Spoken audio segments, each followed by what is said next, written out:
व्यवसायी e bike sales and services. फक्त 5 व 10 रुपयात 50 ते 100 किलोमीटर प्रवास. आता येईल आनंदाला वेग. स्टायलिश लुक, जास्तीत जास्त speed, disc brake, tubeless tyres, 200 kilo वजन वाहण्याची क्षमता, mobile charging, no licence, no registration, प्रदूषणविरहित आधुनिक बाईक. कोणतीही इलेक्ट्रिक बाईक खरेदी करण्यापूर्वी एकदाच भेट द्या. आमचा पत्ता कांबळे गल्ली, परमहंस भालचंद्र महाराज आश्रमाजवळ, कणकवली. संपर्क 72 64 82 42 42. दिवसभरात संजय राऊत यांच्याबद्दल कुठला निर्णय येतोय, त्यांना जामीन मिळतोय का, त्यांना कस्टडी किती दिवसाची असेल याकडे संपूर्ण महाराष्ट्राचे लक्ष होतं. काल मध्यरात्रीनंतर त्यांना अटक झाली आहे. त्यानंतर सकाळपासूनच वेगवेगळ्या स्तरातून अनेक प्रतिक्रिया यायला सुरुवात झाली आहे.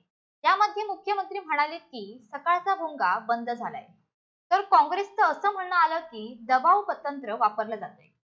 राष्ट्रवादी काँग्रेसने तर संजय राऊत यांच्यासाठी निदर्शने केली. या सगळ्या घडामोडीमध्ये संजय राऊत यांच्याबद्दल ईडी आज काय निर्णय देते याकडे सर्वांचं लक्ष लागलं होतं. अत्यंत महत्वाचा निर्णय हाती येतोय. शिवसेनेचे नेते यांना पत्राचाळ पुनर्विकास प्रकरणात मनी लॉन्ड्रिंगच्या आरोपाखाली चौकशीसाठी बोलावलं होतं. तब्बल 16 तास चौकशी झाली आणि त्यानंतर त्यांना ताब्यात घेतलं होतं आणि मध्यरात्री अटकही केली होती. संजय राऊत यांना 4 ऑगस्ट पर्यंत ईडी कस्टडी देण्यात आली आहे, अशी माहिती समोर आली आहे. Bureau news, कोकणशाही.